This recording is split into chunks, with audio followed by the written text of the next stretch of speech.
aking matalik na kaibigan dito sa Kababayan Today, the fashion designer Oliver Tolentino.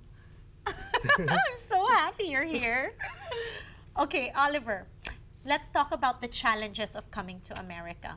Nung nag-uumpisa ka, ano yung pinakamalaki mong challenge bilang fashion designer dito? You know, it's not easy because yung fashion sense ko is Filipino fashion, right? Dito kasi sa States, kailangan mag-adapt ka sa fashion nila. So it should be very wearable at kailangan bumalik ka pa rin sa pag-aaral. Kasi you know, fashion, you never stop learning. Ang daming bagong na iimbento mga patterns ng mga damit. So kailangan talaga mag-continuously pag-aaral ka. Kasi kailangan makipagsabayan ka sa kanila kasi kung hindi mapapag-iwanan ka.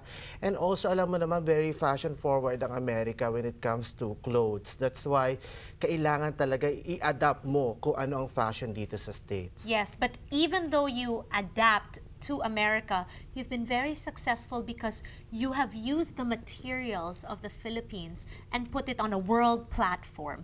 Diba? Everyone who's who, you've dressed people at the Oscars. In fact, you were part of the Oscar Designers Challenge. Yes. Tell me about that event.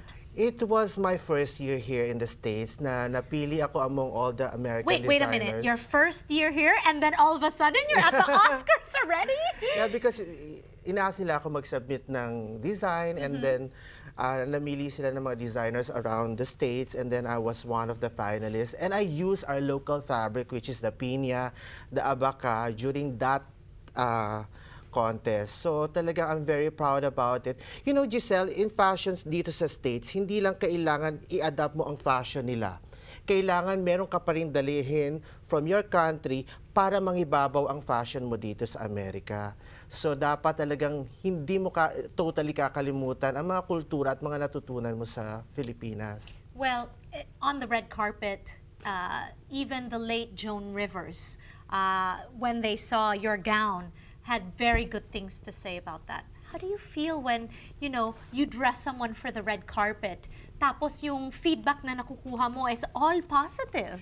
You know, you feel good about it kasi parang lahat ng paghihirap mo na ginawa mo sa buong buhay mo, pag sinabi nila maganda yung damit mo, iba yung fulfillment, Giselle. Kasi ang tagal ko na rin nagdi-design ng damit. And of course, hinihintay natin yung pagkakataon na yung mga nasa fashion industry will notice you.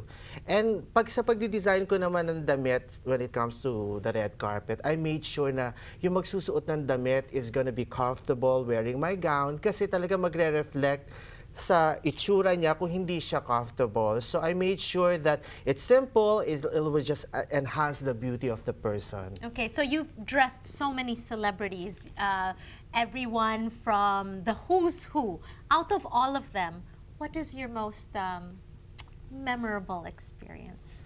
Marami, ang hirap mamili. Pero siguro yung mga artista na nagsuot ng mga fabric na gawa sa Pilipinas, katulad nila Emmy Rossum, ni Jessica Alba, because, you know, nakaka-proud. Kasi they don't even know na yung palang suot ni Carrie Underwood sa American Idol is made of pineapple fiber.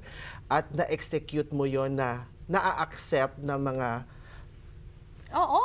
you know, dito sa Amerika. Yeah, on an international stage like the Grammys, the Oscars.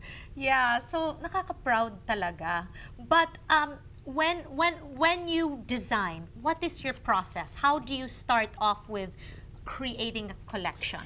Usually, mahirap magsalita kasi, you know, you're a designer. A creative designer, sometimes pabago-bago ang isip. Pero usually, pag nakita ko yung fabric, tapos bigla na lang pumapasok, honestly, ang hirap i-explain. Basta nakita ko yung fabric, tapos nai-inspired ako kaagad kung ano talaga yung i-design ko with that fabric. And also, being an artist, talagang kailangan continuously na mag-research. But so, paano ka nagre-research? Do you surf the net? yes. What are the things that you do? But you know, when I design, I just design with my paper and pencil, that's it. I've firsthand, I've seen Oliver do this at his shop. He'll sit down there with a pencil and then all of a sudden, there you go. You have an amazing Giselle, design. kasi I think a secret is just tignan mo what's fashion right now. And then after that, you concentrate on your table kasi para lumabas yung sarili mong creativity. Hindi yung magmumukhang, ay kapareho ng damit to ni ganito, Tama. kapareho ng damit ni Tama. Kasi as being a designer, kailangan pag nakita yung damit mo, that's an Oliver Tolentino. That's right. Well, you've also been very successful going back to the Philippines. You had a very big fashion show. I know it was standing room only, and everybody was talking about it in the Philippines. How did that make you feel? It feels good. Kasi sa tinagal-tagal ko sa Pilipinas, hindi ako nakagawa ng ganong kalaking show, yung Metrowear Icon. And talagang pinaghandaan nilang mabuti talaga yung fashion show na yon.